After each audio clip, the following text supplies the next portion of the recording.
तव विलोकनात् कृष्णा गोपिका जना प्रमदसंकुलाः कृष्णा पङ्कजे क्षणा अमृतधारया कृष्णा सम्प्लुता इव स्तिमिततां कृष्णा ददुस्त्वत्पुरोगताः।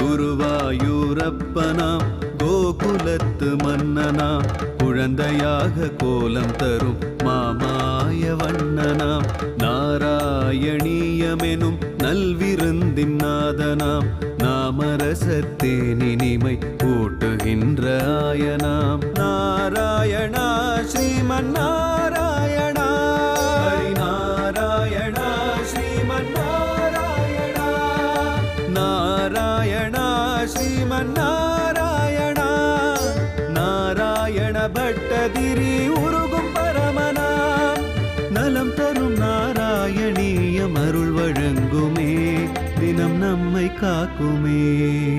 ஏவம் துர்லப்ய வஸ்துன்யபி சுலபதயாம் ஹஸ்தலப்தே யதன்யத்தன்வா வாசாதியாவாம் பஜதி பதஜன க்ஷுத்ரதைவ ஸ்புடேயம் ये ते तावद्वयन्तु स्थिरतरमनसा विश्वपीठापगद्यैर् कृष्णानिशेषात्मानमेनं गुरुपवनपुरादेशं एव ஆஸ்ரயாமகா. நாம் இந்த வாரம் நாராயணியத்தினுடைய பெருமைகளை சென்னை பெங்களூர் தேசிய நெடுஞ்சாலையில் அமைந்திருக்கக்கூடிய வாலாஜாவிற்கு சமீபத்தில் உள்ள பூண்டி கிராமத்தில் அமைந்துள்ள சந்தான வேணுகோபால சுவாமியினுடைய திருக்கோயிலில் உள்ள லக்ஷ்மி நரசிம்மரை தரிசித்து லக்ஷ்மி வராகரை தரிசித்து நாம் இப்போது ஸ்ரீராமச்சந்திரமூர்த்தியினுடைய திவ்ய தரிசனத்தை பார்த்து கொண்டிருக்கின்றோம். பல சன்னதிகள் இங்கு அமைந்திருக்கின்றன. எல்லாவற்றிற்கும் உற்சவமூர்த்திகளும் மூலமூர்த்தியும் ஒரே மாதிரியான வடிவத்தில் இங்கு அமைந்திருப்பது இந்த ஆலயத்திலே இருக்கக்கூடிய சன்னதியினுடைய தனிச்சிறப்பு. ஸ்ரீராமச்சந்திரமூர்த்தியானவர் சீதையோடும் தோள் கண்டார் தோளே கண்டார், தொடுகடல் கமலமன்ன தாள் கண்டார் தாளே கண்டார் என்று அழகான திவ்ய ரூபத்துடன் கோதண்ட ராமனாக எழுந்தருளியிருக்கின்றார். எல்லா இடத்திலேயும் ஸ்ரீராமச்சந்திரமூர்த்தி இவ்வாறு தான் தரிசனம் அளிப்பார் என்றார். இங்கு மற்றொரு ஆச்சரியமான வைபவம்.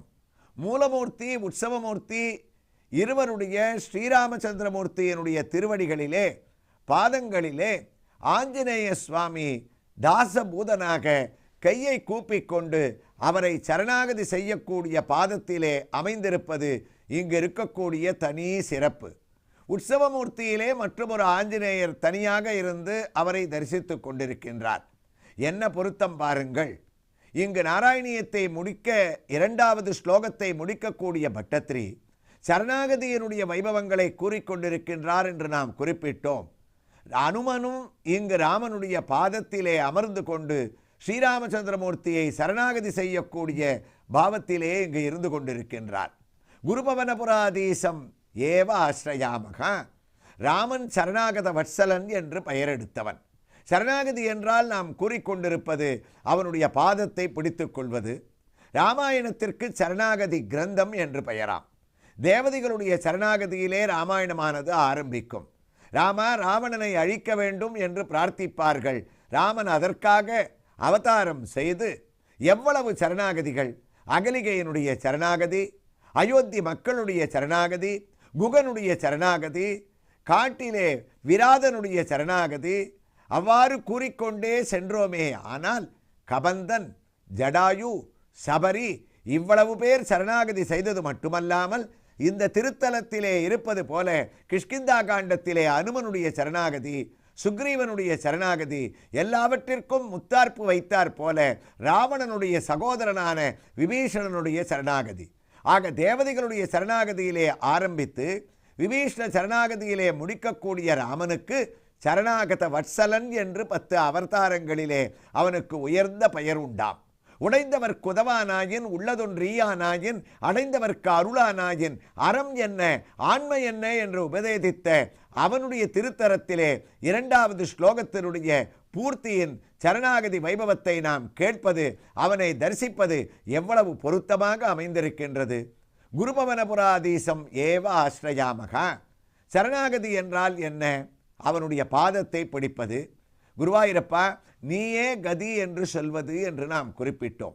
மாமேக்கம் சரணம் விரஜ என்று திருவள்ளிக்கேணியிலும் உப்பிலியப்பனுடைய கும்பகோணத்திலே இருக்கக்கூடிய ஒப்பிலியப்பனுடைய சன்னதியிலும் காஞ்சிபுரத்திலே வரதனும் அவனுடைய திருக்கரங்களை நாம் நோக்கினோமே ஆனால் என்னை சரணடை என்னை சரணடை என்ற வார்த்தைகளை சமஸ்கிருதத்திலே எழுதி கொண்டு நமக்கு சரணாகதியினுடைய வைபவத்தை காண்பித்து கொண்டே இருப்பார்களாம். நாம் எளிமையாக புரிந்து கொள்ள வேண்டும் என்றால் 2 நாட்களாக இந்த ஒரு வரியினுடைய சரணாகதி பிரபாவத்தை நாம் கேட்டுக்கொண்டிருக்கின்றோம். அதை எளிமையான முறையிலே நமக்கு உபதேசித்தவர் குருபவனபுராதீசம் ஏவ ஆஸ்ரயாமகா என்று பட்டத்ரி கூறினார். அந்த சரணாகதி வைபவத்தை நமக்கு கூறியவர் ராமகிருஷ்ண பரமஹம்சர். அழகான ஒரு கதையை கூறுவார்கள். நாராயணியத்தினுடைய இந்த 2வது ஸ்லோகத்தினுடைய பூர்த்தியை கூறும்போது பெரியவர்கள்.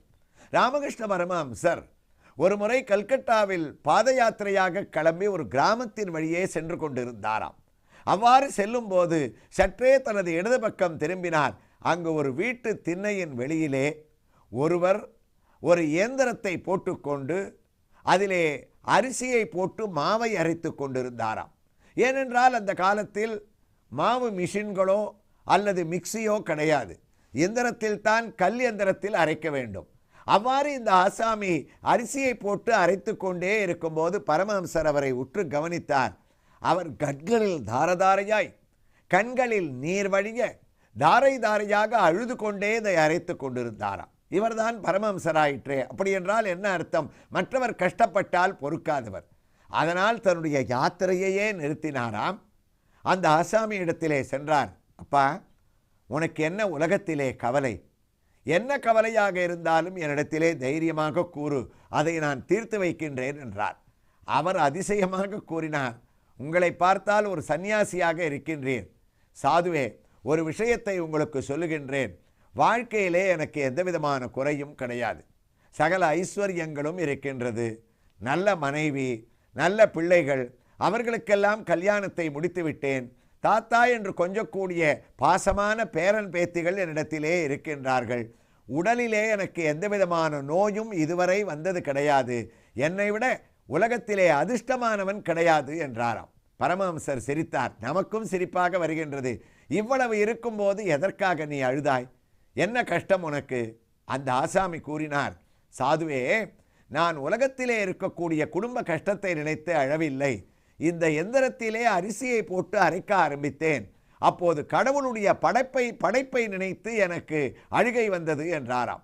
பரமஹம்சர் கேட்டார், நானே ஒரு ஞானி, எனக்கே புரியாத ஒரு விஷயத்தை கூறுகின்றாயே, எனக்கு புரியவில்லை என்றார். அப்போது இந்த ஆசாமி கூறினார், சாதுவே, உலகத்திலே அரிசியான ஜீவாத்மாக்களான நம் எல்லோரையும் கடவுள் படைத்து வாழ்க்கையாகிய எந்திரத்திலே போட்டு நம்மை மாவாக அரைபட வைத்து சக்கரவத் பரிவர்த்தந்தே துக்கானிச்ச சுகானிச்ச என்று சுகத்தையும் கொடுத்து கஷ்டத்தையும் கொடுத்து உஷ்ணத்தையும் கொடுத்து குளிர்ச்சியையும் கொடுத்து வாழ்க்கையிலே அவன் படைத்த ஜீவாத்மாக்களான அரிசிகளான நம்மை இந்த எந்திரத்திலே அரைக்கின்றானே என்று நினைத்தேன். அதனால் அழுகை வந்தது என்றாராம். அப்போது பரமஹம்சர் கேட்டார், குருபவனபுராதீசம் ஏவ ஆஸ்ரயாமகா. ஏனப்பா, கடவுளுடைய பாதத்தை பிடிக்க வேண்டிய சரணாகதி மகத்துவம் உனக்கு தெரியாதா என்று கேட்டாராம். இந்த ஆசாமி கேட்டான், அது என்ன சரணாகதி? புது வார்த்தையாக இருக்கின்றதே என்றார். பரமஹம்சர் சொன்னார், புது வார்த்தை, புரியாத வார்த்தை, இந்த மொழியினுடைய வார்த்தை என்று நீ நினைக்க வேண்டாம். சரணாகதி என்பது சிறு குழந்தைகளும் அதை அனுஷ்டிக்கலாம், பெரியவர்களும் அதை நெறிப்படுத்தலாம். பணக்காரன், ஏழை, வேண்டியவன், வேண்டாதவன், இவன்தான் அதை கடைபிடிக்க முடியும், இவன் கடைபிடிக்க முடியாது என்றெல்லாம் இதற்கு பாகுபாடுகள் கிடையாதுப்பா. சுலபமான மார்க்கம் சரணாகதி என்றார். எனக்கு புரியவில்லை என்று அந்த ஆசாமி சொன்னாராம். அப்போது பரமஹம்சர் சொன்னார், நீ அரைக்கக்கூடிய எந்திரத்திலேயே சரணாகதி இருக்கின்றது. எந்த வாழ்க்கையிலே ஜீவாத்மாக்களான அரிசிகளெல்லாம் அடைபடுகின்றோம் என்று நீ சொன்னாயோ அந்த எந்திரத்தினுடைய மேல் கல்லை தூக்கு என்று கூறினார். இவரும் மேல் கல்லை தூக்கி கீழே வைத்தார். கீழே என்ன இருக்கின்றது என்றார். கீழ்கல் இருக்கின்றது என்றானாம்.